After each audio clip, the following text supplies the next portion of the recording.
talking to Cation Aitchison a few weeks ago and talking about his time with Team Canada, and we rolled in some.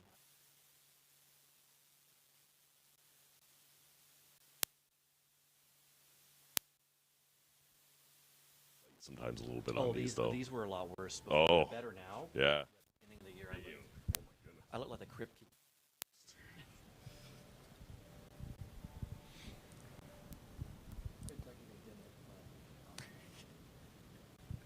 I'm my harshest critic.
A look at the floor of the Tribute Community Centre here in Oshawa, Ontario, where hundreds are expected today to say goodbye to David Branch. Hello everyone, Adam Dunphy and Mike Luck with you for our special presentation of the celebration of life of David Branch, the Bathurst, New Brunswick native and longtime resident of Whitby, Ontario, passed away peacefully on January 4th at the age of 77. And when you think about junior hockey, you cannot help but think of David Branch. He was the commissioner of the Ontario Hockey League for an astounding 45 years. He was the president of the Canadian Hockey League for 23 years, and in 2016, he was awarded the Order of Hockey in Canada. But Mike, it won't just be the hockey world here today to pay the respects. No, some of the titans of the hockey industry are here and will be, but we will hear from the likes, of course, of David Branch and his Branch's family today, along with Eric Lindros, a former OHL, NHL player and Hockey Hall of Famer. Colin Campbell is here and will speak. He representing the NHL, the Senior Executive Vice President of the NHL, Ron Robison, the former commissioner of the Western Hockey League, who worked closely with David Branch over his career. Craig Goolin from the Saginaw Spirit will represent the OHL Board of Directors. Stephen Gonce, former father and Whitby longtime friend of David Branch. His sons Cameron and Brendan both played in the Ontario Hockey League. And the Premier of Ontario, Doug Ford, is here and will speak. The MC will be Darren Dreger, a longtime Whitby resident who worked alongside David Branch and, of course, hockey insider. Well, of course, when you're the commissioner of the Ontario Hockey League for 45 years and the president of the Canadian Hockey League for 23 years, you're going to leave quite the legacy, and David Branch did just that. Absolutely. And when you think about what he did for this league and for the game of hockey, it started off as in his tenure a 12-team league. He expanded it to 20, including U.S. expansion. He brought in the OHL scholarship program to ensure that players would get an education after they played in this league. And many of the changes he made were about players and player development, both on and off the ice, mental health programs to support players, instituted rule changes to make the game safer and take some of the violence out of the game. Some of these were unpopular decisions, but he was a man of conviction and courage. He stood by those, all for the betterment of the players and the league, and certainly it's better off because of his leadership. The celebration of life just about to get underway. Let's go down to the arena floor.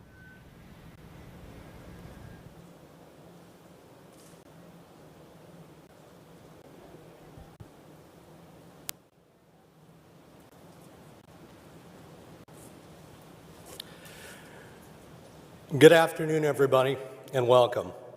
It is both an honor and a privilege to play a very small part in celebrating the life of a good friend, David Branch. Today we will hear from the family who will share the great memories of a man who worked tirelessly to be a good dad, to be the loud and caring coach that we knew him to be in minor hockey, and of course the fiercely loyal and protective executive he was for so many years as Commissioner of the Ontario Hockey League and President of the CHL. We will hear from friends and colleagues, and really, most were both.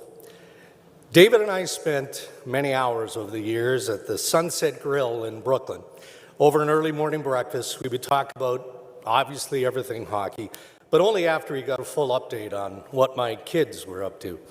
Inevitably, there would be a jab, something about what was going on in Western Canada, knowing that I grew up in Saskatchewan. His big booming laugh would then be followed by, "Kid, let me run something by you." To David, I wasn't a hockey insider. I was his friend. We shared a trust, love of the game, and occasionally, I hope I was able to provide either support or contrary opinion based on the challenges that he was facing.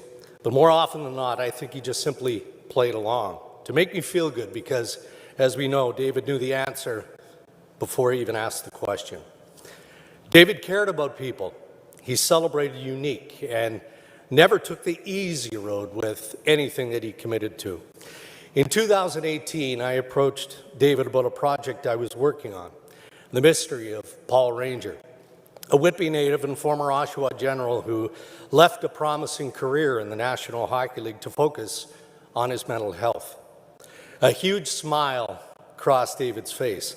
His memories of Paul, and then later having Paul as an assistant on his bench, were many, and every single one of them special.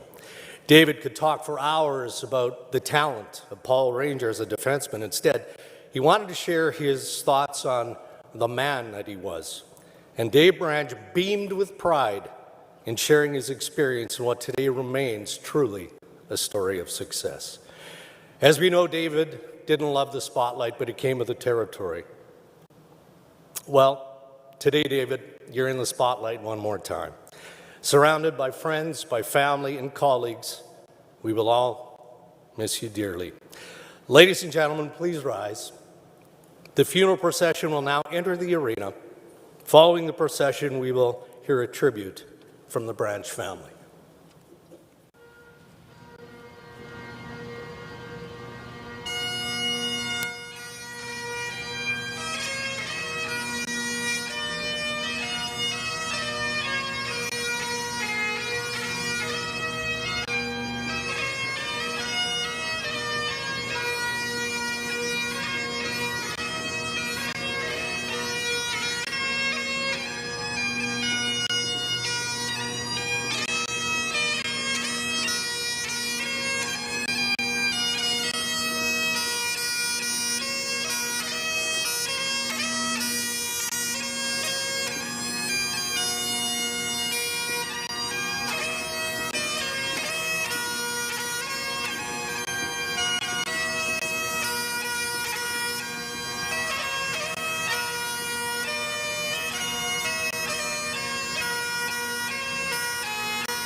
The accomplishments that our dad achieved in the hockey world speak for themselves, and I'm sure there will be more that get spoken about today.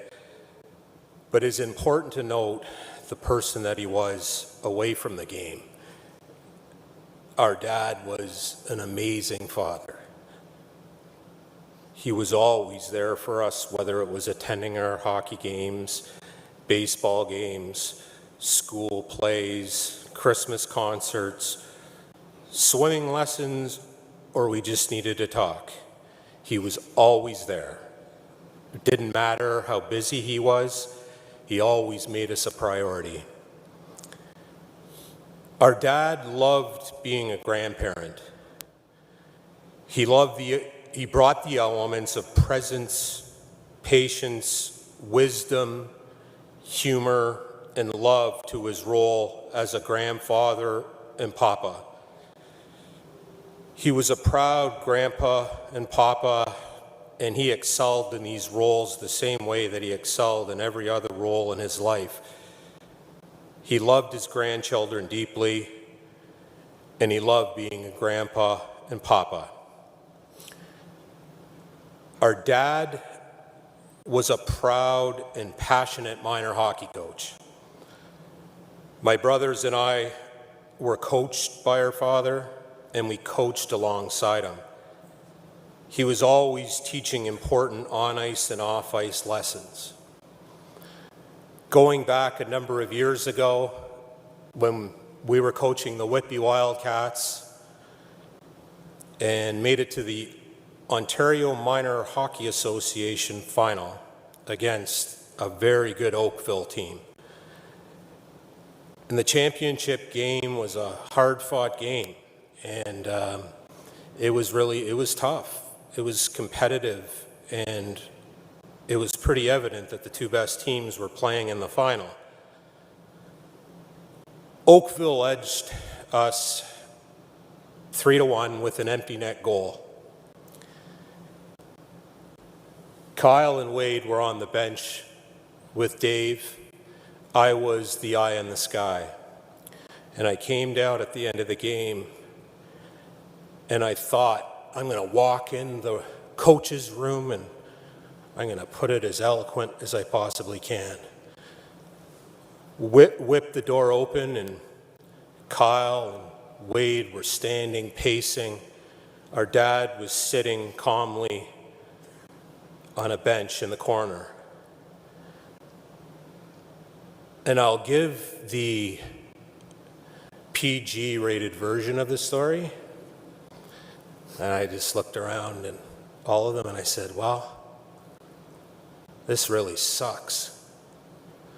Kyle and Wade were nodding their head in agreement. Like, absolutely. No reaction from our dad. So a little bit of time passes, and I look at him and I say, hey, Dad, this really sucks. And he says, well, it depends what your definition of success is. If you measure success through wins and losses, then you can say that we fell a little short. But if you measure success through the positive impact that we have had on the lives of those that played for us, the relationships that were developed, what we built as a program, then we accomplished a great deal this season. Something that none of us will forget.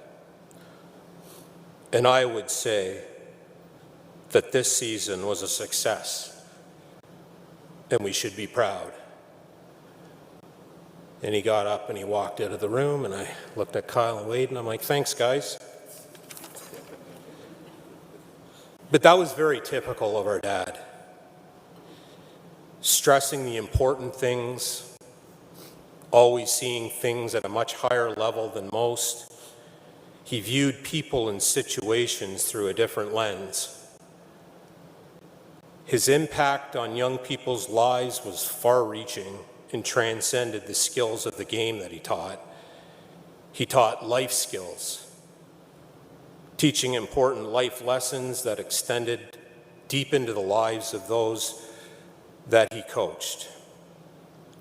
He had such a positive effect on those that were lucky enough to have him as a coach. Something that we always admired about our dad is how he treated people. It didn't matter whether you were a minor hockey player, an NHL superstar, trainer, equipment manager, on-ice official, member of a rink staff, security guard, or a member of team personnel. He respected and treated everyone as an equal.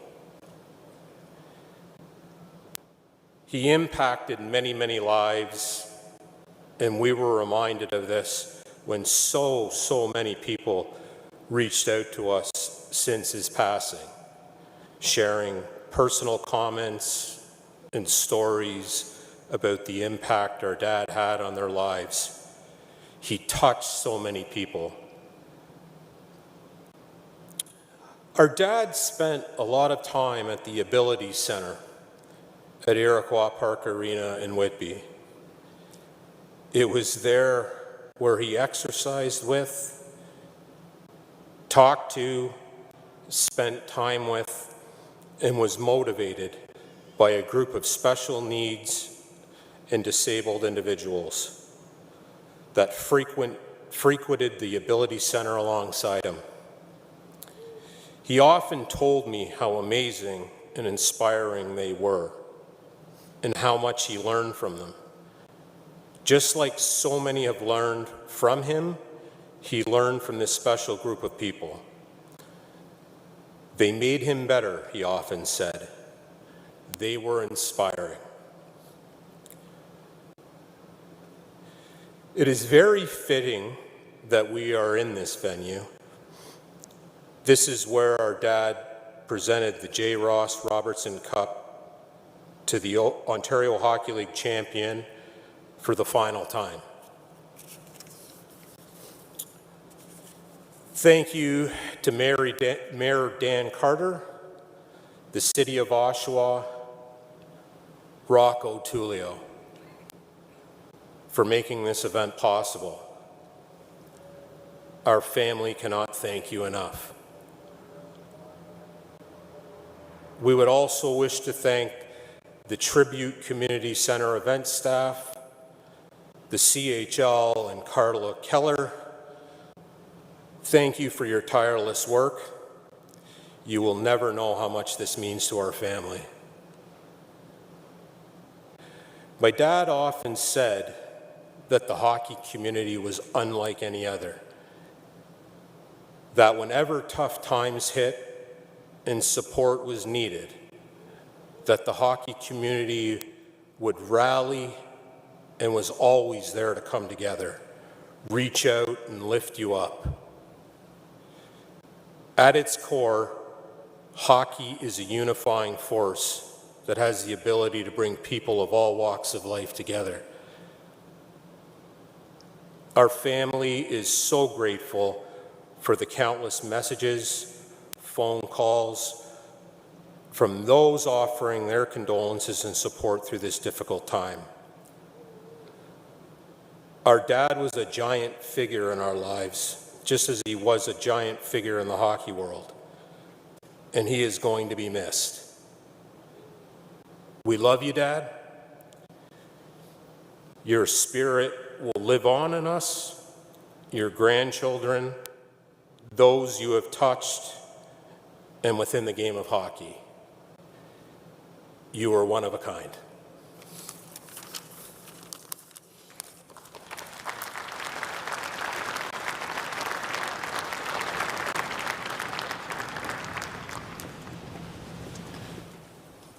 Yes, please be seated.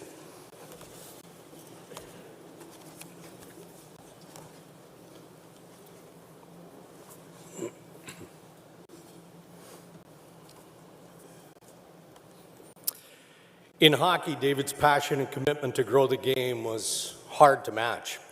A pioneer in concussion protocols, a trailblazer in minimizing fighting in junior hockey, and a deeply invested voice in raising awareness on mental health and available programs and care, David Branch always put the players first. Their safety and development on and off the ice never drifted from his top priority. CHL President Dan McKenzie says this will be his greatest legacy. Dan also describes David as a true builder and says his rightful place should be in the Hockey Hall of Fame one day. Please turn your attention to the screens for a tribute celebrating David's years in hockey and messages from friends, from players, and from the colleagues who couldn't be with us today.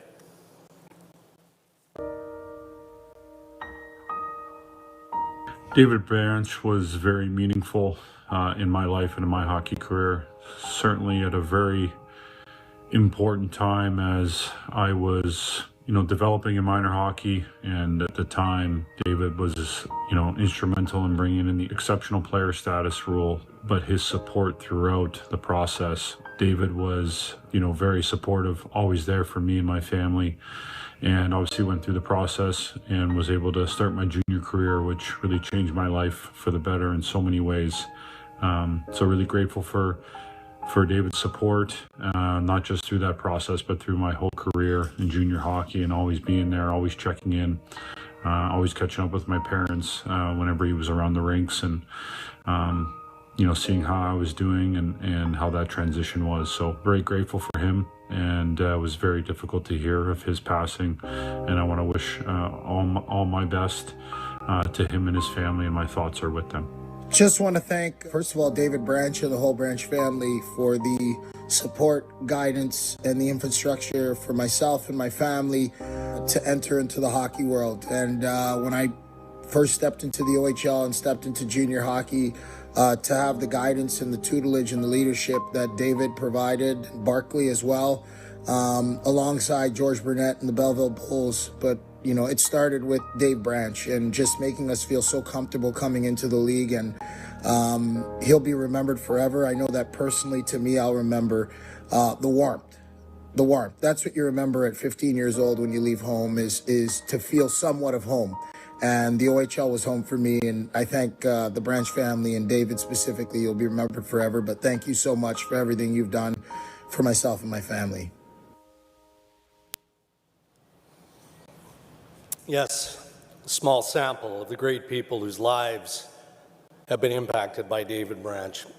Needless to say, David has many friends in high places. So with that in mind, I would now like to introduce the Premier of Ontario, Doug Ford.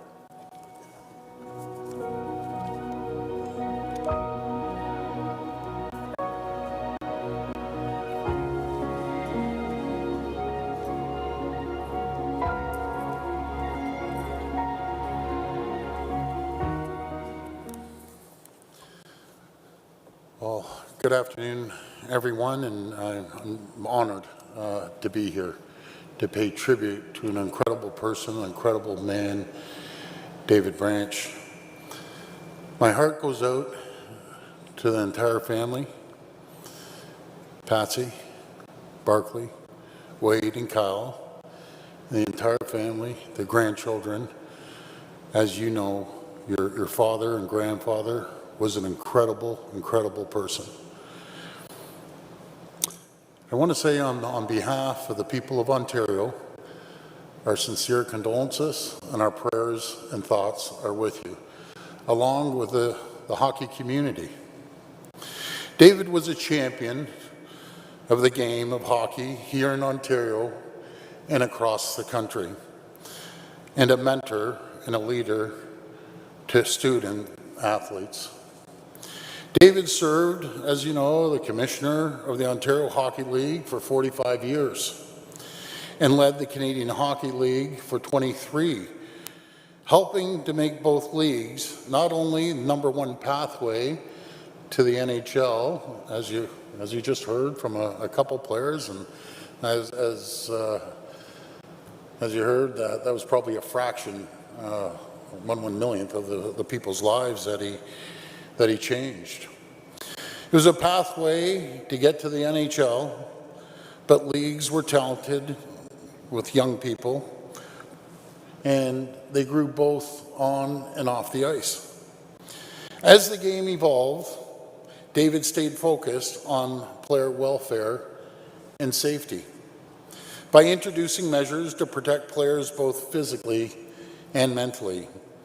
I was proud to work with him on safeguarding the future of the OHL, excluding the league from unnecessary and practical employment legislation, ensuring owners and operators of the OHL franchises had a level playing field with those of major junior hockey teams in other provinces.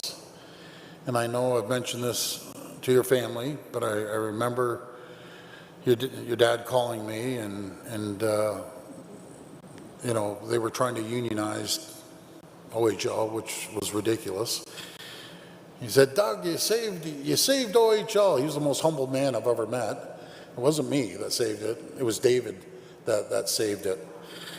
Through it all, David also never lost sight of life beyond the rink for young players. He created the OHL scholarship program, ensuring that players had opportunities to pursue post-secondary education so that their success in hockey would translate to success in life. It's only fitting that the CHL's Most Outstanding Player Award now bears his name in recognition of his impact on the careers and lives of these outstanding young athletes. But if you ask those who knew him best, which are in this room, or this arena, isn't this appropriate, the arena, they'll tell you David's legacy wasn't just in health and growth of the sport he loved. It was in the people whose lives he helped to shape. No matter his role as a volunteer coach in Whitby Minor Hockey, as a director with the Ontario Hockey Federation, or as a mentor, David provided a steady guiding hand for families navigating the world of junior hockey, always putting players first. David was a true champion. I said David was a champ of all champs, who believed in that game of hockey should continue to be a source of pride and opportunity that lifts young people and communities up for families in every corner of our province. And the people of Ontario owe him a debt of gratitude for making that dream a reality. Again, Patsy, Barkley, Kyle and Wade, and your entire family, and the hockey community gathered here to honor him today. My prayers and thoughts are with you, and may God bless David Branch. Thank you so much.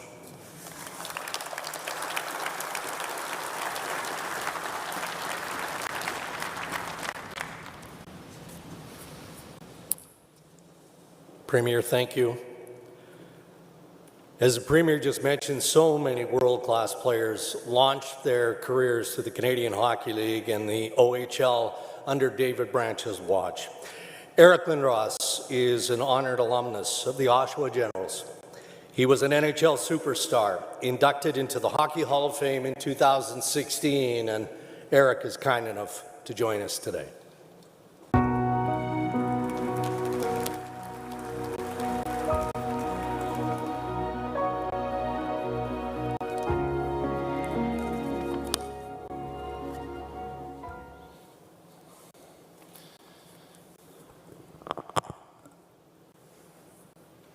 Good afternoon. I think it's fair to say that we all knew Dave under different circumstances, different moments in our lives. For me, I knew Dave as a player in his league, then as a former player finding his way, my path through life, and finally, over the last decade or so, as a fellow parent trying to keep it all together. And remembering Dave, I'd like to speak to all three. Sorry, Doug, I'm going to move the binder here. I joined the OHL in 1989, but David was in the first branch I befriended. That person was Barclay Branch. He was part of our general's training staff in charge of what we jokingly called forestry relations. In other words, he was our 13-year-old stick boy. Quiet, present, and hardworking, Barclay never once mentioned that Dave, his dad, was everyone's boss. He was respected in our room for what he did and how he did it. We had a very good team, deep in talent, toughness, and character. And because of that, I crossed paths with Dave often. Each interaction started with the same way, "Hey kid," followed by, "How are you doing?" And over time, I got to realize that he truly meant it. I was a young player learning what it meant to be part of the game, not just on the ice, but beyond it. Dave understood the pressure and cared deeply about the people in hockey, not just the results. He would ask about my team, my family, regularly check in on my billets, Gil and Jean Hughes. He would always ask me about school and emphasize its importance.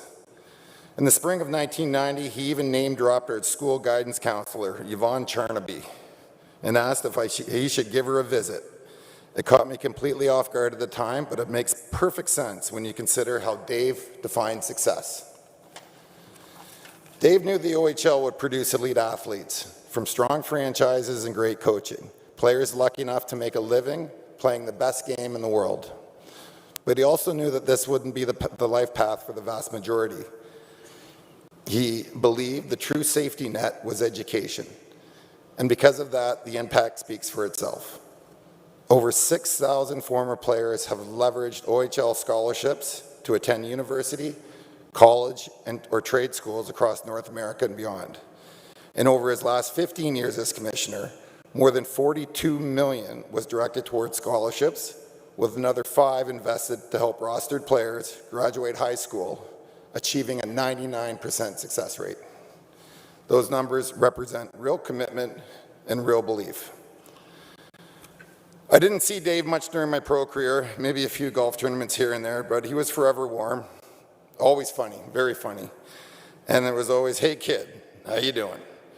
Even though our interactions were less frequent, he remained a mentor and a friend of mine. And I always knew he believed in me. When my playing days ended and I began exploring life after hockey, beyond hockey, Dave was there. I went to him for guidance, direction, and often just to catch up. He listened with genuine interest. We talked about many things, my U53 single A hockey club, and more importantly, the state of the game. Fighting is one of the topics that sticks with me. He would say the game needs fighting. What it doesn't need are players who only fight. And I had to agree. Dave's door was open. I remember being involved with an online retailer and asking if my business partners and I could present at a league marketing meeting. Knowing it mattered to me, Dave said, 20 minutes, but only if you bring a jar of your mom's chili sauce.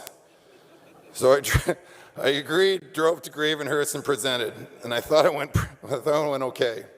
I was leaving and Dave ran out to the truck and knocked on the window. "Where's my chili sauce?" I'd been so nervous that I had forgotten to give it to him. I handed him the jar and asked, "How did it go?" He said, "Not bad. I have some ideas. Call me next week." Later, I found out he had absolutely no intention of partnering with us. He told me, "Kid, you're new to this. You need to practice presenting." And I wanted the chili sauce. Then he let out one of his great big roaring laughs and considered it a win-win, as did I. One of the things I remember most about Dave is the laughter. And we laughed a lot. Real effortless laughter that comes from shared experiences, honesty, and mutual respect. Today, my wife Keena and I are in the throes of raising 3 young kids, navigating the hockey world in a new chapter and a different perspective. I'm constantly reminded of the lessons Dave taught me. Are the kids getting the schoolwork done? Are they having fun? He would also flip it around and say, hockey isn't always the end-all be-all. Make sure your kids have balance. And above all, being their dad always takes priority over being their coach. I am deeply grateful for Dave's friendship, his belief in me, and the countless acts of kindness he showed over the years. Dave Branch made the game better, but more importantly, he made the people around him better.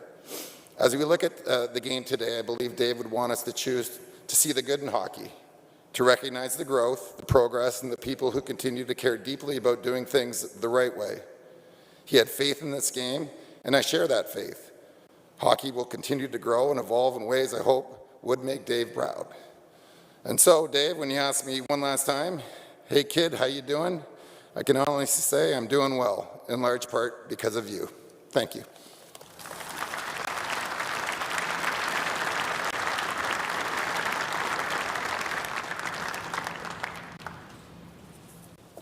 Don't think this is going to work. Thank you, E. The head office of the National Hockey League always made time for David Branch. Commissioner Gary Bettman describes David as a true pillar of the game. So let me introduce Colin Campbell, NHL Senior Executive VP of Hockey Operations, Class of 2024, Hockey Hall of Fame, and just as important, OHL alumnus with the Peterborough Petes. Coley.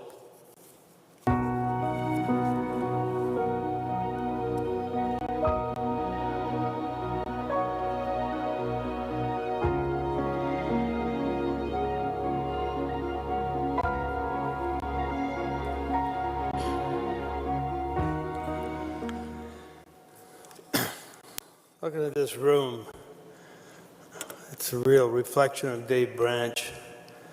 There's so many good old hockey people in here. Sorry about the word old, but we are great hockey people that I haven't seen for years, but certainly a reflection of Dave and what he's been in the game. To Patsy, Barkley, Kyle Wade, your spouses, your children, Charlene, and to the grandchildren, thank you for the honor of allowing me to speak a few minutes about Dave. Well, Dave's career at the OHL and CHL has been so well ultimately documented by so many people over the last few weeks. I would like to share what he meant to the National Hockey League over the course of his 45-year career. I joined the NHL in July of 1998 as a head of hockey operations, and one of the not-so-fun aspects of this job for my first 12 years was I got to oversee discipline. Longtime NHL executive Jim Gregory, who was a great mentor, an even better friend of Dave, suggested I touch base with Dave Branch. Speaking of discipline, probably between Dave and myself, we screwed most of this room at some point in time with our decisions, including you, Eric. So Jimmy said, you should touch base with Dave. I left the Peterborough Petes to play and coach in the NHL before Dave arrived, and our paths had never crossed before. So Dave was one of the first people I called on this job, and he was a lifesaver. Explained what I was probably going to run into and his experiences and what he did. What I remember most about that call, probably lasted well over an hour, and I'll get to the discipline part in a moment, was that we spent most of it talking about players. Players as people. Dave cared about the development of the player as much more or more from an off-ice perspective as the on-ice game. Their education, their mental and physical well-being, and I could tell from the passion in his voice on that day that he was genuine in his comments. Now to discipline. I have to be honest, Dave had it a lot tougher than I ever did. While I suspended players and some coaches in this role, Dave had to deal with kids. He had teenagers. I dealt with men, and Dave had a more responsible job than I did. He had to make the hard decisions to suspend owners, general managers, coaches, and players, sometimes for the balance of the regular season and playoffs. Dave and Ted, they had to change their culture back in the 80s and 90s, and they did. He told me something that day that really stuck with me and helped me in this part of the job for 25 years. He said, I respect the fact that hockey is a game of high emotion, and also that at times owners, managers, coaches, and players can cross the line of what is acceptable. But he said, you're the one charged with holding them accountable in their actions, and you can't shy away from tough decisions. And there will always be someone who does never agree with your decisions or like them. As I thanked him for the time of the day, I think I ended the call by saying how I look forward to dealing with all of his problem players he was going to send me from the OHL in the next few years, and I did. When I think of Dave and his connection to the NHL, I think about how he was always the first one to put his hand up and help us. Whether it was on rules, he was happy to adopt most of our rules in 2005-06 coming out of the lockout that changed the game around the world and to create a better game for everyone. He said, we've chosen to adopt the NHL rule book in its entirety, except in instances where we are dealing with young players and teenagers. And that's Dave again, thinking about the players. Or whether it was on the many development agreements we struck over the decades when he would remind us that the player and his development was paramount. If the player was good enough as a teenager to play in our league, Dave was the first one to support that player. But his bigger concern was for the player who needed more development and time, and for the player who would never go on to play in the National Hockey League.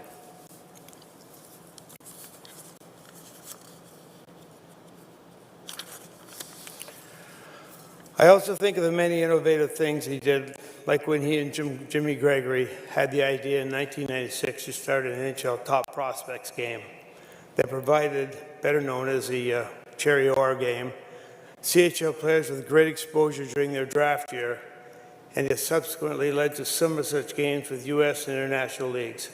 Dave's legacy when it comes to the NHL will be many things. Yes, it will be the obvious things that are easy to quantify, like the fact that under his watch, 1,273 players went from being developed in Dave's league to be playing in the NHL. And the fact that 31 OHL coaches and general managers under his mentorship went on to be head coaches and general managers in the NHL.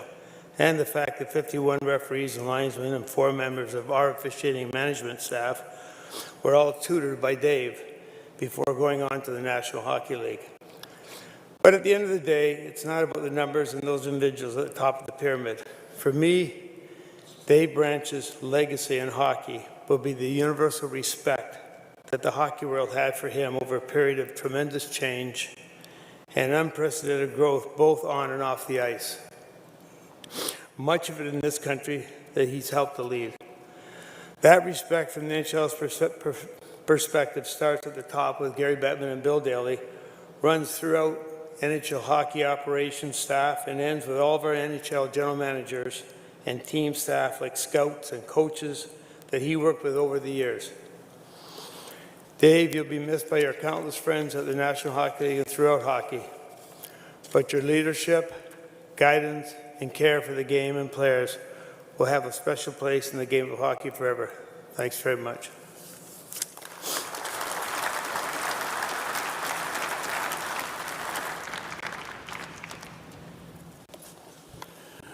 Thank you, Goolin. As CHL president for 24 years, David often mediated and most definitely wrestled with the wants and the needs of each of the 3 individual leagues. Ron Robinson, recently retired commissioner of the Western Hockey League, was a colleague of David's for many, many years and is here today to also share a few words. Ron.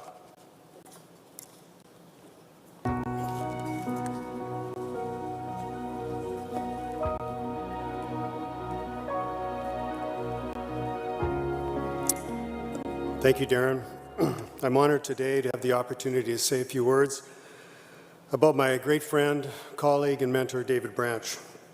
I was very fortunate while serving as commissioner of the Western Hockey League for 24 years to work alongside David in his dual capacity as CHL president and OHL commissioner, along with his great friend, Gilles Courteau, of course, who is a commissioner of the Quebec Major Junior Hockey League. Together, the 3 of us made up the CHL Executive Council, or as we were known to many of our close associates, the 3 Amigos. My time with the CHL paled by comparison with Dave and Jill serving on the executive for over 40-some years, and certainly they became very important mentors to me as I embarked on involvement with the CHL. Dave and Jill were inseparable, mirror images of one another. It is unfortunate Jill could not be here today. He's attending another funeral in Montreal, but I will do my best to share some stories of the times we had together, the 3 of us. I'll start by saying that David had the habit of being late for the occasional meeting, And there's the normal Toronto excuses when I flew in from Calgary or Gilles from Montreal, that the traffic is a little tight. We had an unexpected meeting come up. But the one that always changed the world was his commitment to the Whitby Wildcats. We'd have to literally reschedule our entire plans if the Whitby Wildcats had an important practice or game. But Jill always knew how to handle things when Dave was absent. He seemed to understand what that agenda would be, but most importantly, if Dave was showing up a little late for a meal, whether it was breakfast, lunch, or dinner, he could order exactly what David wanted, including whatever wine he had listed on the menu. We'll all remember, and Jill used to imitate this so well, Dave's legendary handshake. It was almost like a bear hug when he made someone feel like $1 million, where he would grab not only one hand but use a two-hander to make sure that he was getting his message across and how important you were as you entered the room. On many occasions at special events, the three of us would be asked to speak on behalf of our respective leagues. And as Dave knew better than anyone, it was going to be one speech after the other, which was very, very similar. Well, this is awful redundant. This is not necessary at all. But from time to time, the organizers would insist that each three of us would say something. And of course, David would go first as CHL president, followed by Gilles and myself. And at the end of it, for the next few days after, he would call us Pete and repeat. David liked nothing more than to poke fun at Gilles. And during one Memorial Cup, in advance of one Memorial Cup, which is being held in Ontario, during a stretch when the Quebec League, not like today, but during a stretch when the Quebec League had not reached the final, Dave would poke fun at Gilles by saying, "You better make sure you attend those first 3 round-robin games because there's no chance the Quebec League will be in the final." Well, Gilles decided he was going to get even, and when an event was being held in the Quebec region, Gilles would certainly be the first time, would tutor Dave with his speaking notes, and unbeknownst to Dave, he provided him with some translation that was going to be something controversial. So when Dave looked at his speaking notes, of course, he didn't have any idea what it was meant to say, but he went on to say in French, "This event will be a lot better once we find out how we can get rid of the media." Of course, Gilles had done his best to tip off the media in advance of that occurring. These are some of the examples of the fun that we had together, and I think allowed us to overcome many of the regional differences that we had in our opinions of the game, or whether it was a business decision that we were making on behalf of the CHL. But Dave was adamant that we would reach a consensus at the end of the day, and that was often followed by a nice dinner and an opportunity to have a few laughs and relive the day's events. Dave dedicated his entire life to the game of hockey. He cared deeply about the state of the game, and the well-being of the players was always his first priority.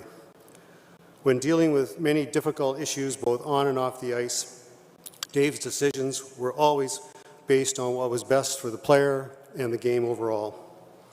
Over his 45 years as commissioner, Dave transformed the OHL from a startup junior league in the province of Ontario into a leading producer of National Hockey League talent and one of the world's finest development leagues.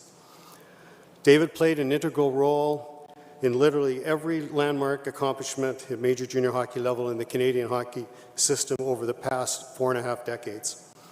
From the formation of the Hockey Canada CHL partnership, which produced the Program of Excellence, and then of course has registered more gold medals for Canada than any other country in the world, or his work to award Memorial Cup and World Junior Championships, hosting opportunities for communities across the country, or perhaps most importantly, the series of industry-leading player safety and scholarship initiatives.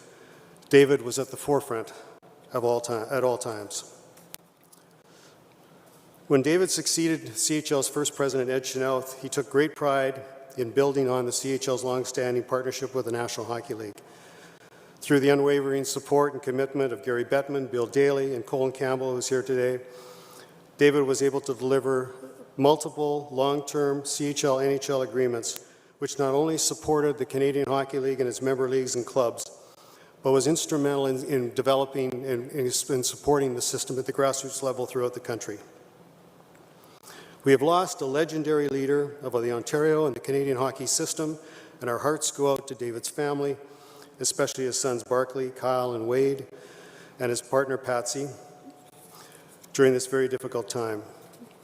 David's legacy will live on as his incredible impact on the game will be felt for generations to come. All of us in the CHL family, from ownership to team management to league executive, will forever be grateful for the extraordinary contribution David has made to the game. Thank you.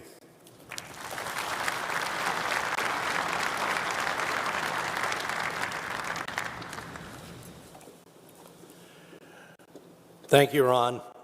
The outpouring of condolences and support since David's passing has been incredible. We can all see that. He touched so many lives. So once again, a video tribute from some who couldn't be here but share David's impact. Today, our hearts are heavy. Although Dave's career as commissioner of the OHL and president of the CHL was an important chapter in his amazing life, it was only a small piece of the incredible person he was. To me, he was a coach, a mentor, and a friend. And through all of it, Dave's most important message was never about winning championships or being the best team in the country, though those things certainly mattered to him. What always mattered most was being a good person. Family meant everything to Dave. Coaching alongside his sons wasn't just a privilege, it was a source of pride. It reflected who he was at his core. Someone who believed hockey was at its best when it brought people together. Dave and his family became family to me, believing in me, pushing me to be better, always having my back. They instilled in me, in hockey and in life, the importance of leaving no doubt. Kyle, Wade, Barkley, thank you for that. Thank you, Coach, for everything you gave to this game, to this league, and to all of us.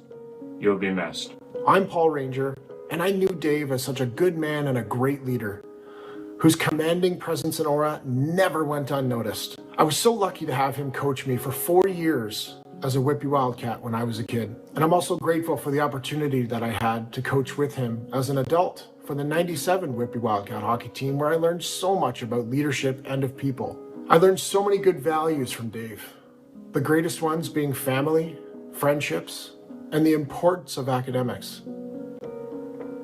He inspired me to be an NHL hockey player. And the words that he told me all the time was never be afraid to be the best you can be. I still live by those words today. They're so important to me as a father. Today is a sad day and it's a terrible loss, but I'm so grateful to have forged the friendships that I did under his leadership that still exist today. And I'm so grateful to have learned from him.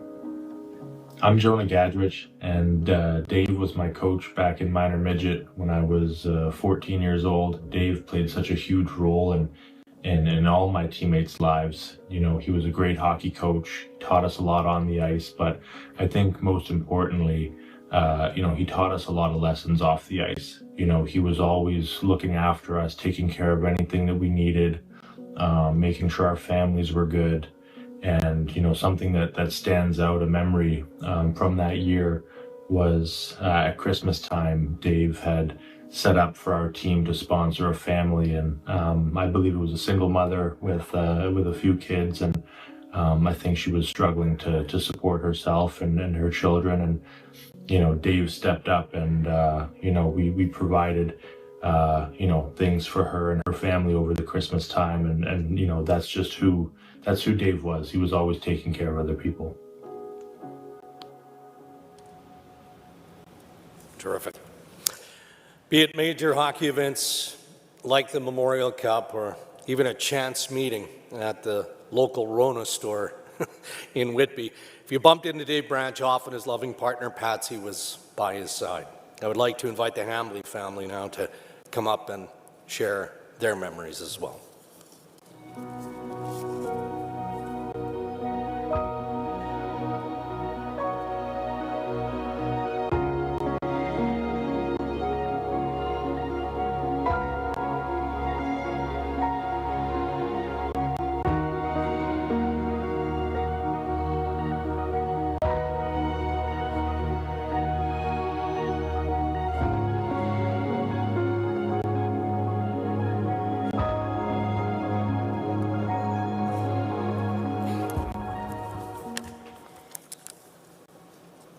Today we're here to celebrate the life of David Branch, or as we knew him, Dave.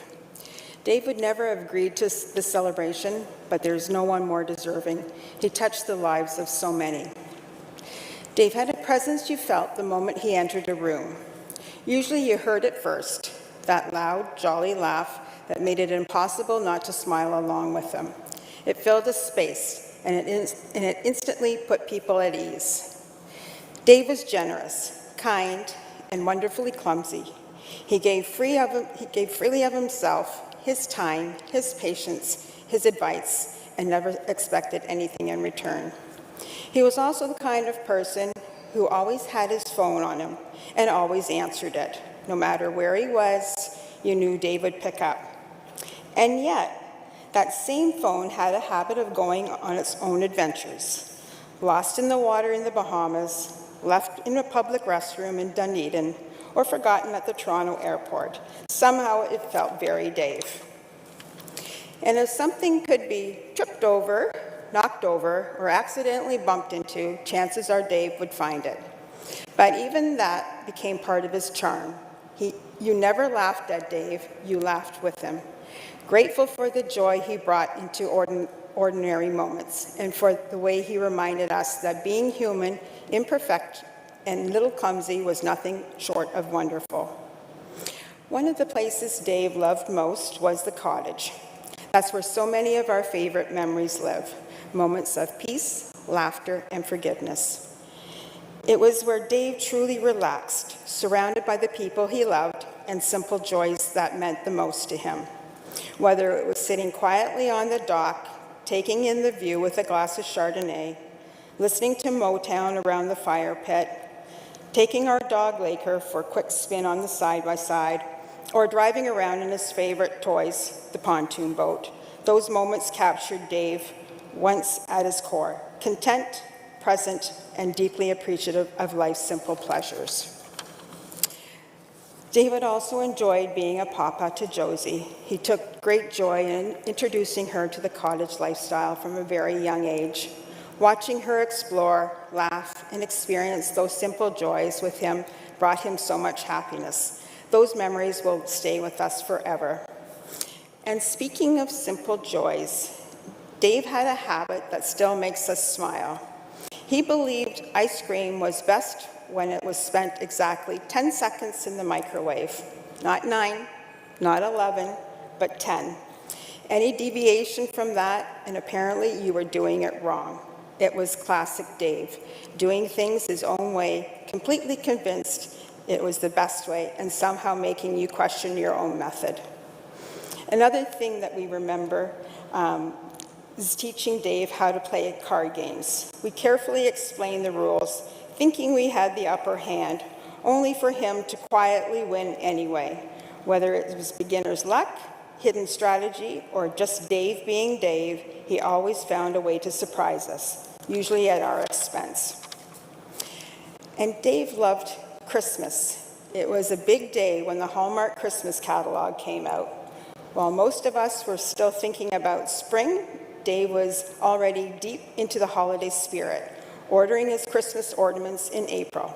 He was prepared, committed, and clearly not interested in waiting until December like the rest of us.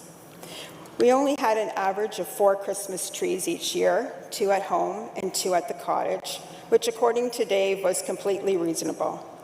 Christmas wasn't just a day to him, it was a season, a feeling, something he believed deserved celebration in every room.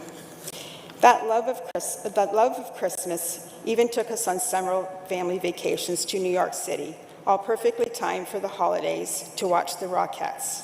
It was festive, it was magical, and very Dave. Because if you're going to do Christmas, you might as well do it properly, with the bright lights, big smiles, and a little bit of sparkle. Dave also loved going to Florida, especially after his hockey career was beginning to wind down. He loved sitting on the beach, feeling the sun and sand, and just relaxing. And of course, he couldn't resist a ballpark hot dog at a spring training facility. Watching the Blue Jays in the sunshine was pure Dave. Wherever he went, he had a way of meeting new friends, striking up conversations and making connections that felt effortless. But beyond the laughter and the stories, what mattered most who Dave was at his core. Dave was an incredible mentor, especially to his stepchildren, Brenna and Brent. He didn't teach them, he believed in them. He showed them every day what it meant to be patient, steady, supportive through his actions and his consistency. When they doubted themselves, Dave never did. He stood firmly in their corner, offering encouragement, guidance, and unconditional support. That kind of love shapes who you become. It stays with you. It lasts a lifetime. And to me, Dave was much more than a partner. He was my companion, my support, my constant. He stood beside me with love, loyalty, and unwavering care. The bond we shared was real, deep, enduring, and full of trust. It was a love I will always honor, always cherish, and always carry with me every single day. Dave's life reminds us that what matters most isn't perfection, it's kindness, generosity, laughter, and showing up for the people who you love. And Dave did that, all of that, every single day. Though we feel the ache of his absence, we also feel immense gratitude for the memories, the lessons, the laughter, and the love.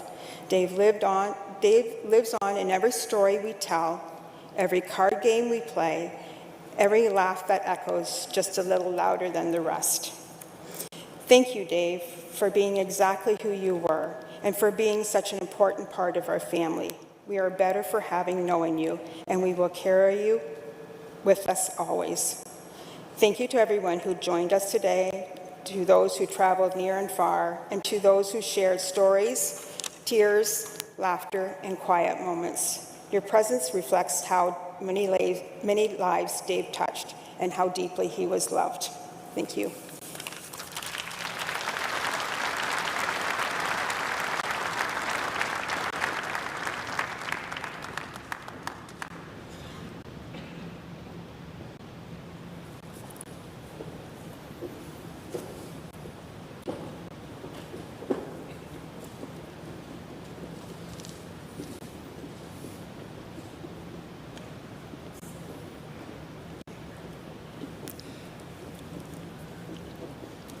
Through the good times and the bad, David never deviated from doing his very best to keep the Ontario Hockey League healthy and always thriving.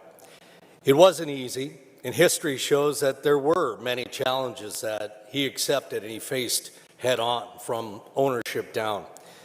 Here's Craig Goslin, president and managing partner of the Saginaw Spirit and representative for the OHL owners on the CHL Board of Directors. Craig.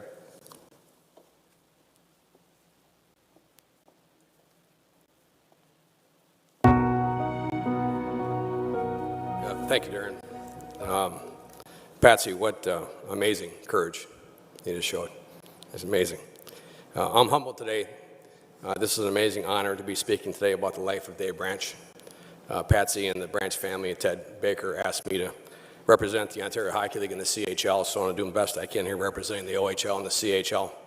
Our owners, their front office staff, including Commissioner Brian Crawford, CHL President Dan McKenzie, the OHL Chairman of the Board, Tim Lakenda, WHL Commissioner Dan Neer, the Quebec League Commissioner Mary Cicchini, our past chairmen that are here, Rick Gates, Dr. Bob Neville, Scott Abbott, and legends like Sherry Basson, Brian Kilray, Mark Hunter, Peter Carmanis, and more.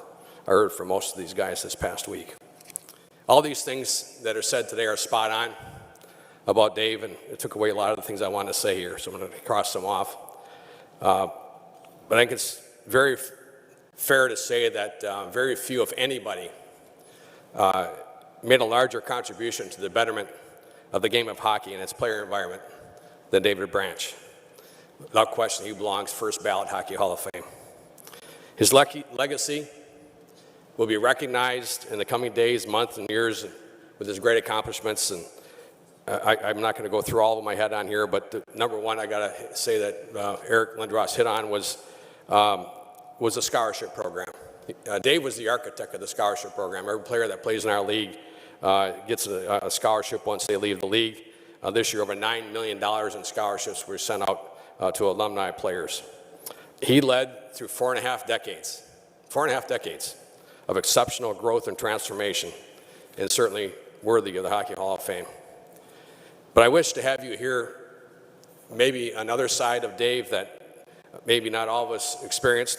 I did over the past 25 years for me, and certainly many decades longer for many others. Were his human qualities, his human compass, his values of high character, work ethic, compassion, empathy, loyalty, courage, all these things you hear, responsibility, and love. I'm going to talk about love here because he brought it up so many times to us. We're all part of that man. All these things were part of the man that was Dave Branch. And maybe the most impressionable quality that he possessed was his authenticity. He was authentic. He meant these things that he said. Amazing perseverance. So many of us here had the honor of working closely with him. I was on the executive council for 14 years with him, and as past chairman of the board of the governors and on CHO board of directors. An absolute amazing honor to learn from this mentorship of Dave Branch. Dave and I met almost daily via Zoom during one of the toughest times in our league's history. That was during the days of COVID. And Premier Ford, thank you for your support during that time. I know you helped us through as well. He led us with a positive outlook, amazing positive outlook, and he turned over every stone, not to return to play, believe it or not. It was for the safety of the players. That's what he turned over the stones for. Ted can acknowledge that for sure. On almost every Zoom call, he would say, Goose, it's about the players and their safety.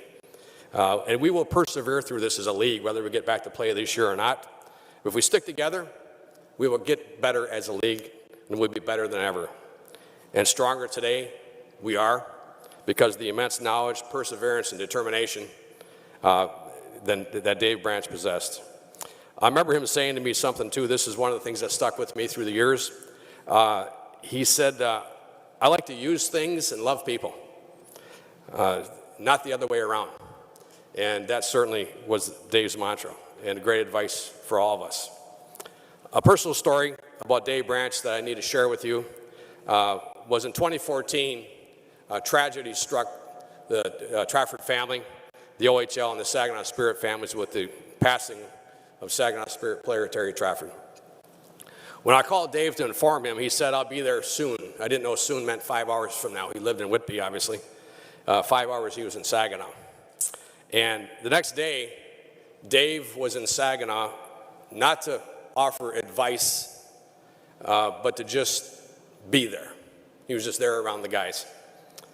He left that next day and asked me to communicate back with him when the players may go back on the ice.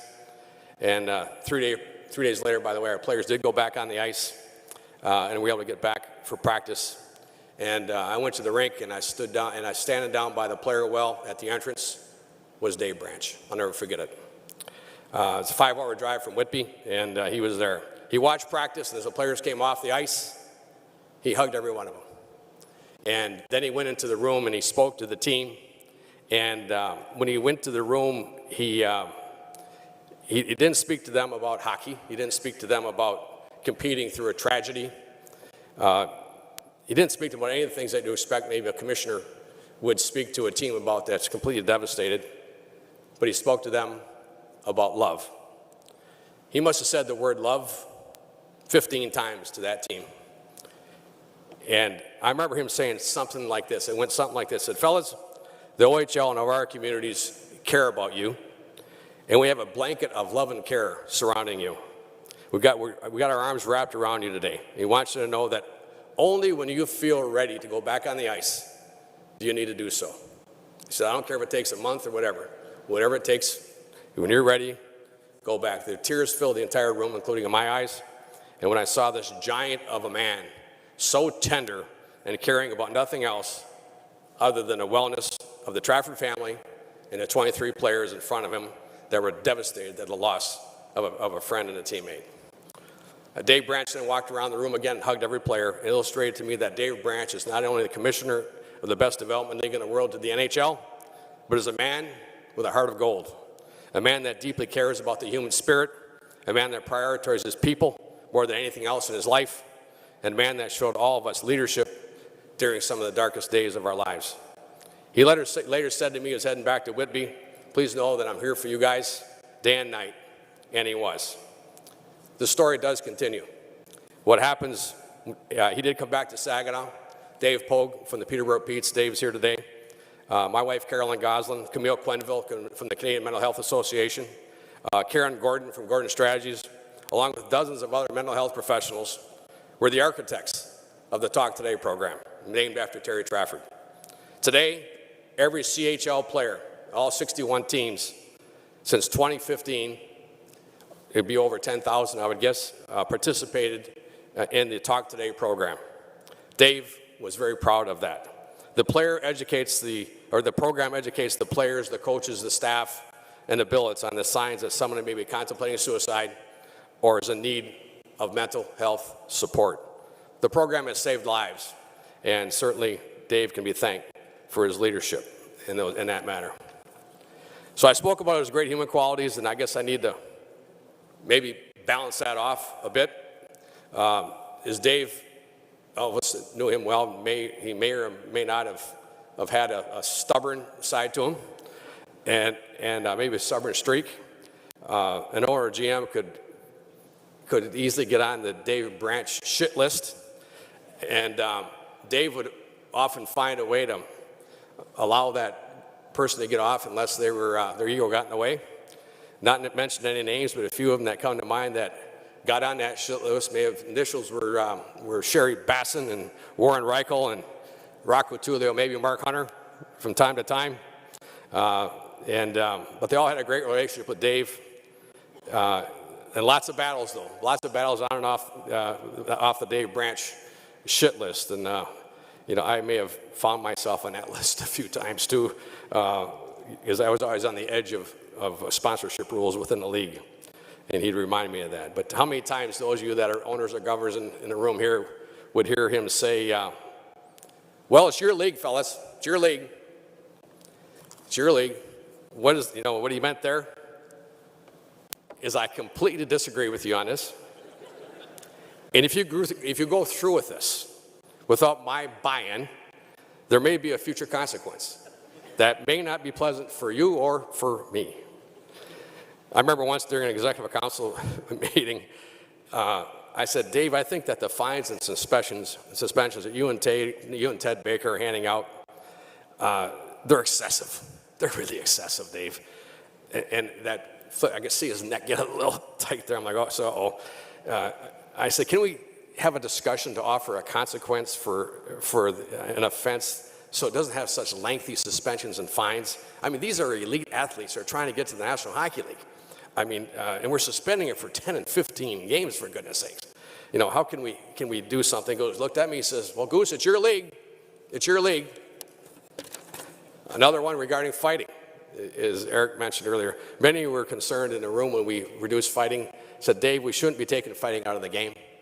It polices the game. He said, well, it's your league. There was another one with the trading of 16-year-old players. Right now, only first-rounders can be traded during a 10-day period in January. And one of the Board of Governors members said, I think we should allow more trading of the 16-year-old players to appease both the families and the teams. Dave said, well, you guessed it, it's your league. So the results, the owners, the players, the GMs, and the coaches are most respectful of the league, and maybe even a fear of the league, because of the potential fines and suspensions that their franchises and players may face when they step out of line. Fighting is greatly reduced, really at an all-time low in our league. And the 16-year-old players, this past the trade deadline, we set a record for the fewest 16-year-old players traded.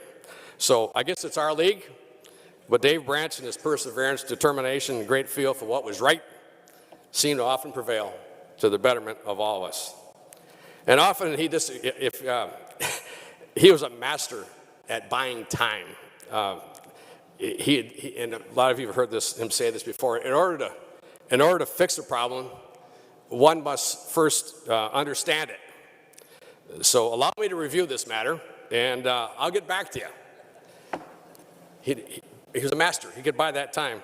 He then would take that time and rework the fix in his own way, which 99% of the time was the right fix. And Dave had a unique, I want to say almost a sick sense of humor that oftentimes had you wondering, is he serious or is he kidding? Then he would give you that shit-eating grin that he became famous for. And of course, his Irish exit.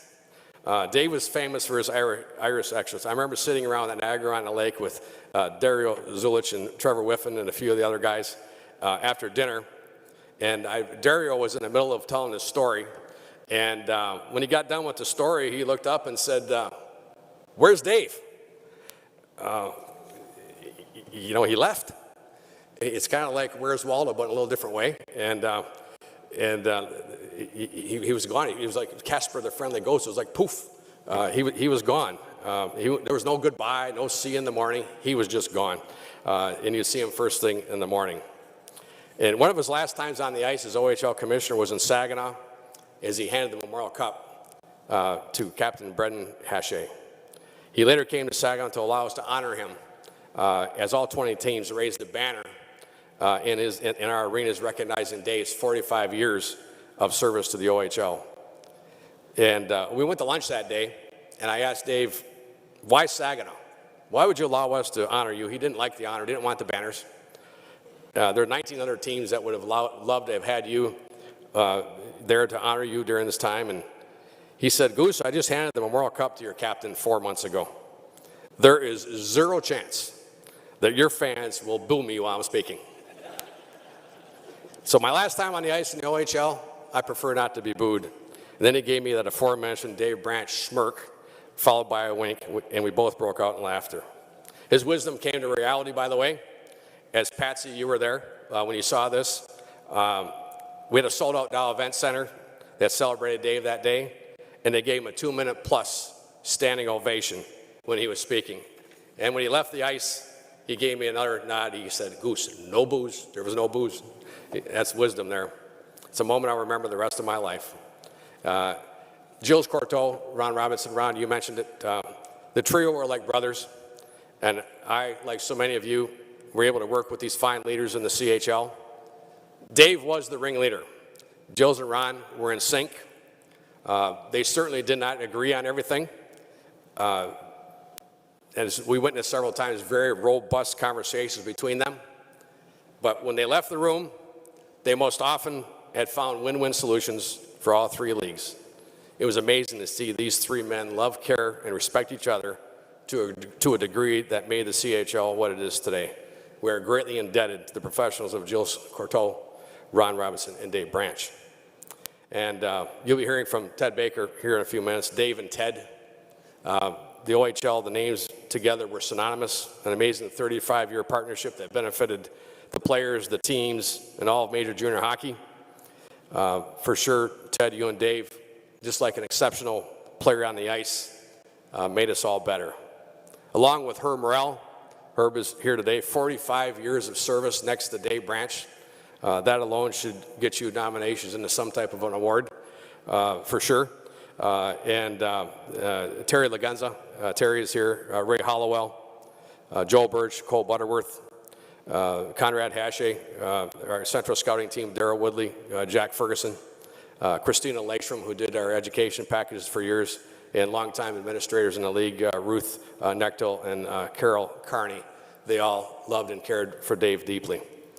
So today, Patsy, Charlene, the entire Branch family, we want you to know and feel that same love from all of us that, that Dave Branch so authentically illustrated to our Saginaw Spirit players back in 2014.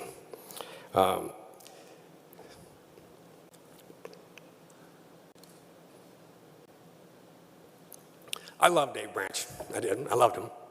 And I know that we're all here today. We loved him too. And that's why we're here today, to show that. And we pray today that God will comfort you, Patsy, and all the Dave Branch family now and in the coming days.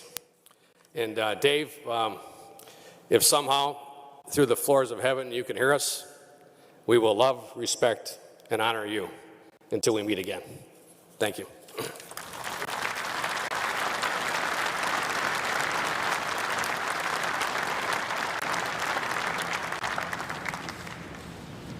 Thank you, Greg. Well, as Barclay Cowell and Wade noted earlier, minor hockey was such a big part of Dave Branch's life. He coached some great teams in Whitby and always seemed to have time and room for a project. A player perhaps that was playing at a lower level that David believed just needed a chance. Stephen Gonce is a special friend of David's who often joined him on his minor hockey coaching journey and also joins us here today.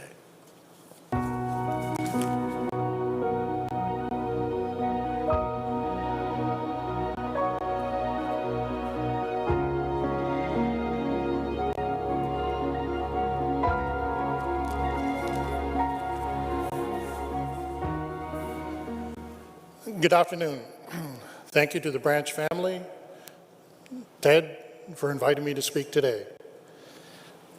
Mr. Campbell, you mentioned, or no, sorry, Mr. Robinson, you mentioned Pete and repeat.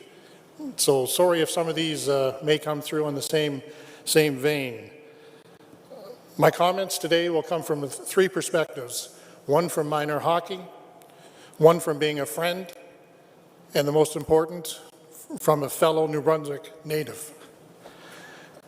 Dave and I talked a lot about New Brunswick and our homes. I first met Dave just over 25 years ago at an OMHA event. I assumed he was there as the president or commissioner of the OHL, and he was going to be speaking. No, he was there as a coach. I don't really want to talk about the Whitby Wildcats that much because the Markham Waxers are a much better organization. Sorry. But anyway, we did bond over many things. He got to know my family a little bit, and I feel okay to take a couple of shots here today. He does like the Barbs, and he once, when Mississauga St. Mike's was bidding for the Memorial Cup, he did mention that the late Hazel McCallion, skated wide on my son as a defenseman and got around him pretty easy. And he did that on television. So I feel okay that I can say some things. Over the years, we had many discussions. Again, I get back to New Brunswick. Dave was born in Bathurst, up in the northeast part of New Brunswick. I was born in St. John in the southwest part. As I mentioned earlier, I had two sons that played in the OHL, so there was a lot of common ground. When I sat down to put some thoughts together, I thought, how can I do this? So it was a little bit of a question and answer period. I'll do both, question and the answer. Some of them might be plaudits, some might not be. Everybody's talked about his Whitby background and his dedication. So the question is, how many years did he do it? Well, if you go on Hockey Canada database, it shows 2005 to 2016. If you go on Elite Prospects, it shows back to 1997. So at least 20 years that he was a coach. And can I stress, in today, he was an unpaid volunteer. Never accepted anything, never took any money. So that, I guess, is a plaudit. I'll give him that. Did you know, and I think Jonah Gadovich talked about it, but it was a common thing for Dave's teams to adopt a family in Whitby. Every Christmas, go purchase toys, food, and deliver to the families. A very good example. In minor hockey, there's a tradition. The referees, before the game starts, they have to skate by the benches, shake hands with the coaches. And when you're on the opposing bench, he comes to Markham and he shakes the coach's hand, and the referees are all skating over to our bench. Wow, that was Dave Branch. We're the home team, guys. Okay, Dave Branch is the coach of the opposition team. Well, it didn't matter. It didn't matter. We always wanted to play Dave in Whitby because the Whitby referees knew his shtick. They didn't like him in Whitby. He'd get better refereeing in visiting rinks. Also, during a game, if Dave didn't like a call, you saw some pictures earlier of Dave standing on the bench. He would stand on the bench because in minor hockey, the kids don't sit. They all lean against the boards. So he would literally stand on the bench, and then he would put his foot on the boards. If he didn't like a call, he would shake his head. Then he would look over at Kyle and Wade. You guys say something. He wouldn't say anything because he didn't want to ruin his image in minor hockey. We all know that Dave hated to lose. And oftentimes, in minor hockey, it was the referee's fault. It was always the referee's fault. He would come to Ted in the games in Markham. I don't know who your referee in chief is, but you better get somebody new up there. I don't like those calls. So we had to live with it. But then we found a real common ground. I have a sweet tooth, probably eat too much a lot of the time. Dave Branch asked me about butterscotch pie. I said, butterscotch pie? He says, yes. I said, well, my wife makes butterscotch pie. He said, is she from New Brunswick? I said, yes. So he said, does she put meringue on it? Well, I don't like meringue, I said. He said, if you're a real New Brunswicker, you have to have butterscotch pie with a high meringue. So 4 times between 2007 and 2012, my wife made butterscotch pie for Dave. He would leave the OHL office, drive up to our house in Markham, get the pie. Sometimes it made it back to the office, sometimes it didn't. But there was always flowers about 2 days later from my wife. So there was a common ground there, but he still suspended both of my kids at various times in their hockey career. So either my wife made a crappy meringue or they were just bad kids. I'm not sure what. But anyway, on behalf of all minor hockey associations and their members, I just want to extend our condolences to the Branch family and thank you for everything that he did for minor hockey. Thank you.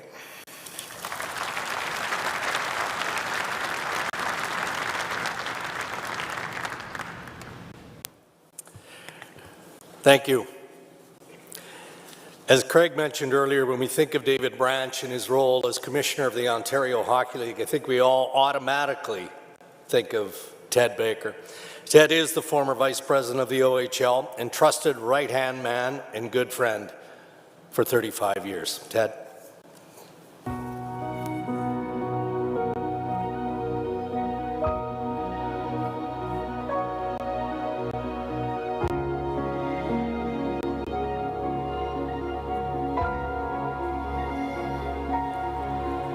Thank you, Dregs. I know Goose mentioned this, but I have to say this is the first time I've been in a rink where David Branch's name has been mentioned and I hear no boos. But it's my honor to be speaking here today, celebrating the life of my dear friend David, and I thank the family for the privilege. Barkley, Kyle, Wade, or as Dave would say, Barkman, Kai, Bernsey, Patsy, Brenna, Brent, thank you. Queen Elizabeth once said, grief is the price you pay for love. Dave was so loved and admired. I guess I understand why we feel like we do right now. Simply heartbroken. It is great to see so many former colleagues, players, and friends of Dave here today. Not a surprise. As has been stated, I truly did think the next time that we would all be together celebrating David would have been at his Hockey Hall of Fame induction. In my previous life, working for the Ontario Sport Medicine and Safety Advisory Board, I met Dave in 1986, 40 years ago. He was a board member who attended a grand total of 1 meeting. Not because he was disinterested, but because the direction of the board was contrary to his views on how to address player safety in hockey. It was a principled decision. He was also a member of the board of my next employment, being the Hockey Development Centre for Ontario, where I didn't see Dave at any meetings, but I did give him a tour of the Sports Centre along with Chair Earl Montagano when the league was looking for new office space in 1988. But it is apparent that Dave did have an outstanding eye for talent. My job interview for the OHL was a simple phone call out of the blue where Dave literally said, "Hey kid, ready to get out of there and come work for me?" The rest is history. Dave hated wakes and funerals. We traveled to so many of these together. And you know what I miss today? At celebrations like this is the phone call one of us would make to each other. What time are we meeting? When are you leaving? When should we get there? What are you wearing? Tie or no tie? He would not want me wearing a tie today. It was like an Abbott and Costello act. Unfortunately, we often went to occasions like these to celebrate the life of former colleagues within the hockey family, including his dear friend Jim Gregory, and most upsetting, attending those of current and former players who were taken from us way too soon. Mickey, Dan, and Terry quickly come to mind. The passing of Abakar also hit him very hard. To be here celebrating Dave's life continues to be so surreal. I am sure he is looking down and definitely cringing at the thought of everyone coming here to honor him, and definitely muttering, "Bakes, you are not the guest speaker. Hurry up already." And always Bakes or Bake Man. If it was Ted, I knew I was in trouble or there was a serious situation brewing. In times like this, you reflect. Memories come flooding back, recalling challenging work experiences like dealing with SARS in 2003 and COVID in 2020, to remembering shared personal moments like special dinners that Dave and I had with Vladislav Tretiak in London, Pat Quinn and his wife Sandra in Moncton, or Patrick Kane and John Tavares and their mums at a restaurant in Vancouver prior to their NHL careers getting started. Or closer to home, the hundreds of lunches up the street from the office at Markham Station, or his favorite Swiss chalet, where 3/4 of the time was spent talking about family, the Leafs, or the Blue Jays, and the rest of the time giving me shit for having chicken pot pie like his mom. When I reflect, Dave and I worked together, traveled together, ate together, cried together, laughed together, hugged each other, consoled each other, counseled each other, yelled at each other, respected each other, loved each other. The only thing we didn't do was sleep with each other. Although it came real close because that night in Sault Ste. Marie was really cold. But don't get me wrong, it was a unique relationship. We didn't go to each other's house for dinners or drinks. There was the unmistakable wall. Respectfully, without saying it, we knew where we both stood within the league hierarchy. Not until after I retired did we do that. But we could read each other's minds, finish each other's thoughts, and we both knew how we felt about each other and our respective families without saying it. David was also very kind to me. In 1989, the series between Niagara and Peterborough was a gong show, to say the least. And their coach, Dick Todd, is sitting right over there.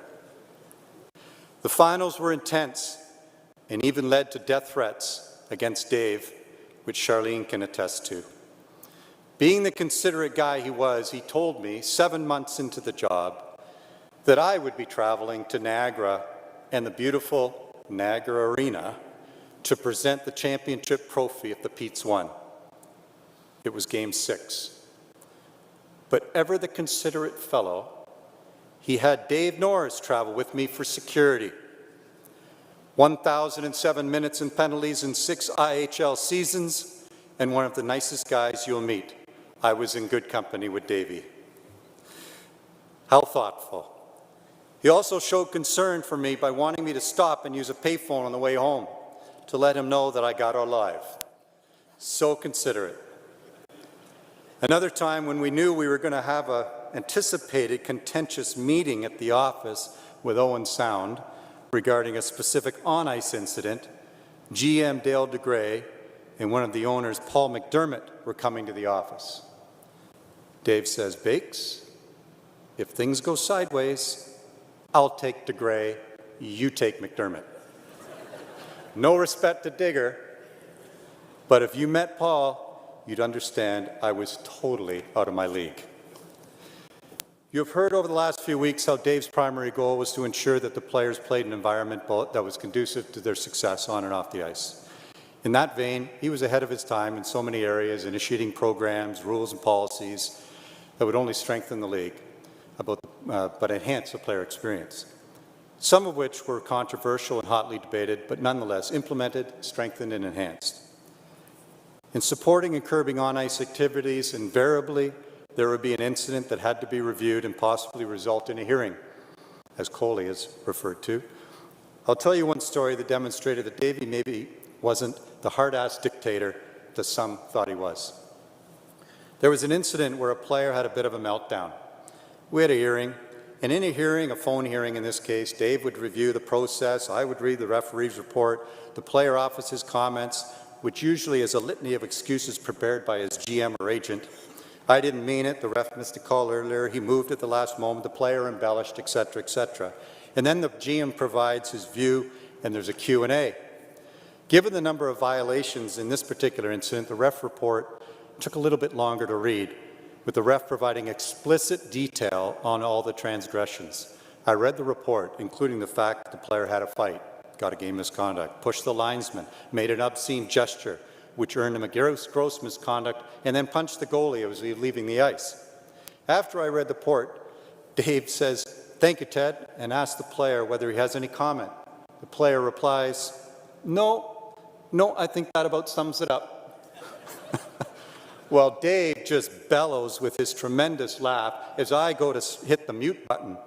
It went on to the point where I had to disconnect the call as we both had tears running down our face. Redialing to say, "Gee, sorry, a phone issue here at the office." It was a classic, but Dave, being ever understanding and empathetic of the player, in this particular case, the player received a much lesser suspension given his brutal honesty. I won't take you through the litany of player safety initiatives that Dave authored, but the one program I will reference, and Goose mentioned it, is the Talk Today mental health program, in partnership with the CMHA and through the leadership of Camille. A program born out of tragedy, as Craig has said, the death by suicide of Terry Trafford. A dark, dark day for the league. I remember where I was when Dave called me to tell me, "We have found Terry." As we worked through that tragedy with the support of Karen Gordon, the Talk Today program was born, now a CHL-wide program, as Goose has said. We have documented evidence that the program has saved lives. What people don't realize is that it was Dave's idea for the name of the program, Talk Today, TT, Terry Trafford. Apart from league initiatives and environment, as you have heard, a real passion of Dave's was coaching, especially coaching alongside his 3 boys, as we have heard. Both Dave and I coached our respective teams, and I can't tell you the number of times at the end of the day where we would invariably end up in his office shooting the shit about whatever and end up with the whiteboard and drawing up plays and practice plans. The culmination of our mutual coaching experience was with the 1998 minor midget AAA group, where we finally ended up coaching against each other in the OMHA. He was coaching the Wildcats, and I had the Waxers. It was hilarious. We would be yelling, playing each other. He was yelling at the refs. I was yelling at the refs. Those poor guys didn't know where to look. Although I do believe that his influence was a tad stronger than mine, at least that is what the scoreboard said. I know we have heard how Dave had a unique ability to connect with people, remembering names of family members, friends, associates, that had people shaking their heads mid-conversation, wondering how the hell did he know or remember that. What people don't know, and what you won't hear of, are the amount of trips he took to a hospital late at night to check on a player that was injured that night in a game, or the phone calls to parents to ensure that their son was in good hands. Dave cared. In late October, I had a hip replacement. Dave knew the date, called me the day before, and said, "I'm coming to get you at the hospital," downtown Toronto, insisting that it was better for me to get in his truck afterwards as opposed to my car. He was adamant. When I finally got through to him that he wasn't driving downtown to pick me up, he relented but told me to call him when I got home, and he followed up every day afterwards for the next week. What a pain in the ass he was. And I can't believe that that was a mere 3 months ago, and here we are today. As it relates to special events, the final story I'll share before I move into close was a story Dave has told 1,000 times. It was 1990, and the Memorial Cup was going to be hosted by the Dukes of Hamilton. Yes, that was the name. The unfortunate thing was that they were god-awful that year, to the point that the league had to remove the Dukes from the tournament with the cooperation and support of their GM, Dave Draper. As such, there was very little logistical support. There were only 3 of us in the office, Dave, I, and Herb. So we were stretched a little thin, to say the least.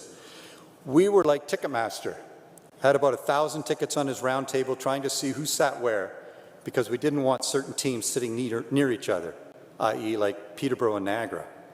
But the ultimate was the final game. We were so fortunate that despite everything, we had Kitchener and Oshawa in the final game, sold out at Copps Coliseum, but we had no pre-game ceremony. But we had, Dave came up with a plan to get local figure skaters with flags to be part of the ceremony.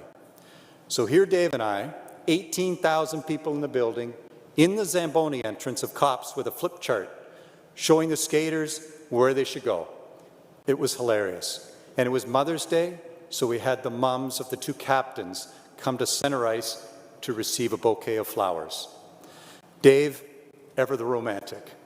Eric, I'm sure that was a highlight of the final game for you. Dave had his likes, dislikes, quirks, opinions, and sayings. He called everyone, male or female, kid or kiddo. He loved pea soup, and so do I. In fact, he would call me when he found a good pea soup spot on the road because he knew I would be heading in the same direction.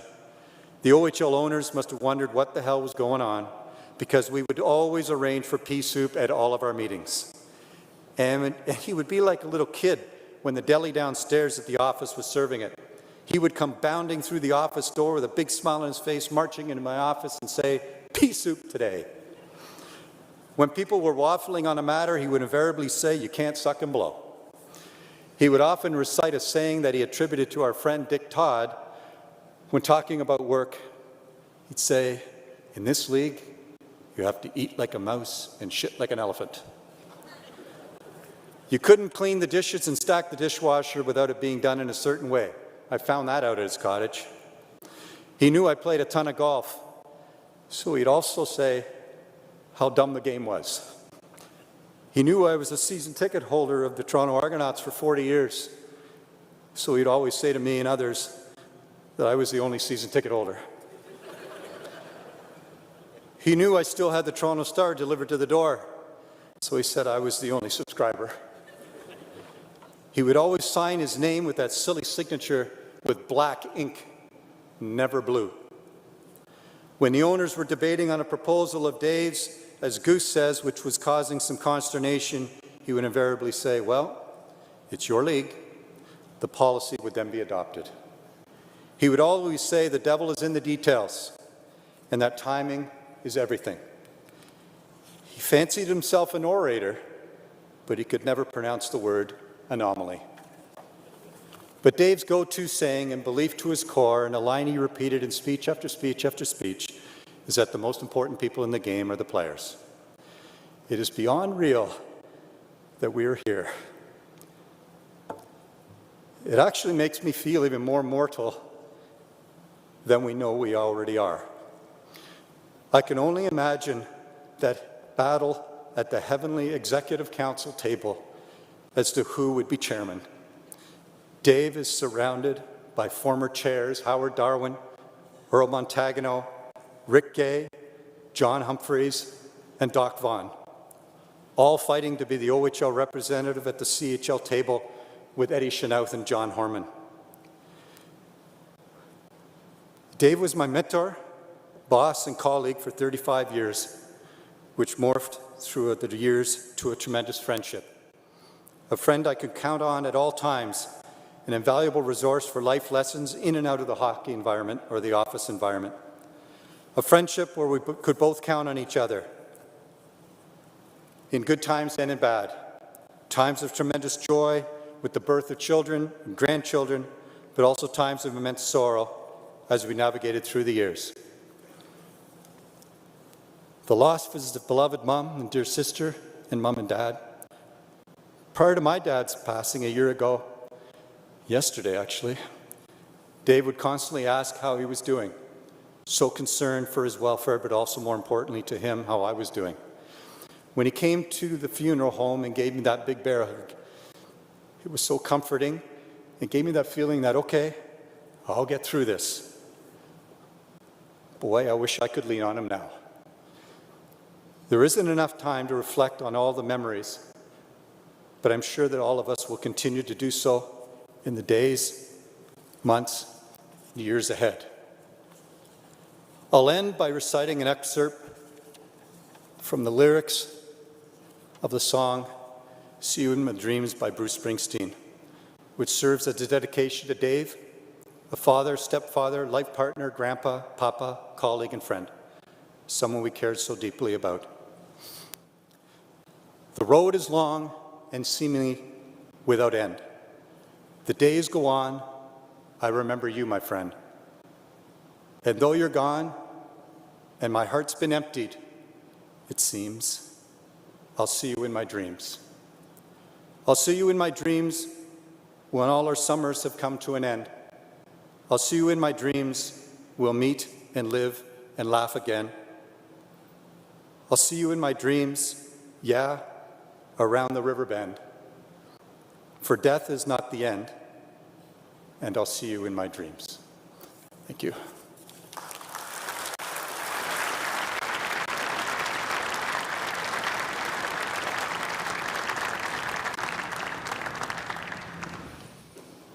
In conclusion, thank you to all. A fitting send-off. I know Dave would appreciate the tears. He would chuckle at some of today's tributes and certainly be proud. His life in every way is worth celebrating. I please ask you to rise once again for the procession and the family. And I thank each and every one of you for making this celebration of life special. Thank you.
Thank you, everyone.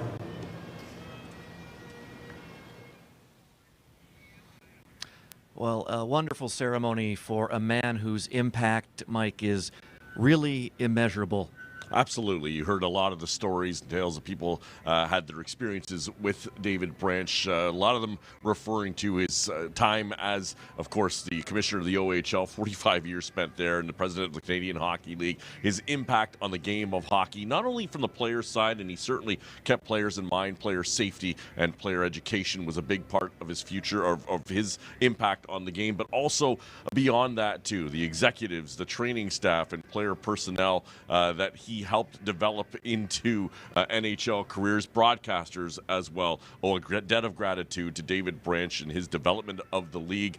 We probably would not have jobs in this industry if it weren't for the likes of David Branch and TV rights contracts that he developed for the Ontario Hockey League and the Canadian Hockey League. His impact will be felt from years to come. One of the sad realities is that he should be a member of the Hockey Hall of Fame and inductee soon, but he won't be here to realize it. In lieu of flowers, the family has asked for donations to Special Olympics Ontario, the Canadian Mental Health Association in Ontario, and the Canadian Cancer Society. Well, I think you said it best, Mike. It's an impact that David Branch had that will be felt for many, many years to come. Thank you all so much, wherever you're tuning in today, for our coverage of the celebration of life of David Branch.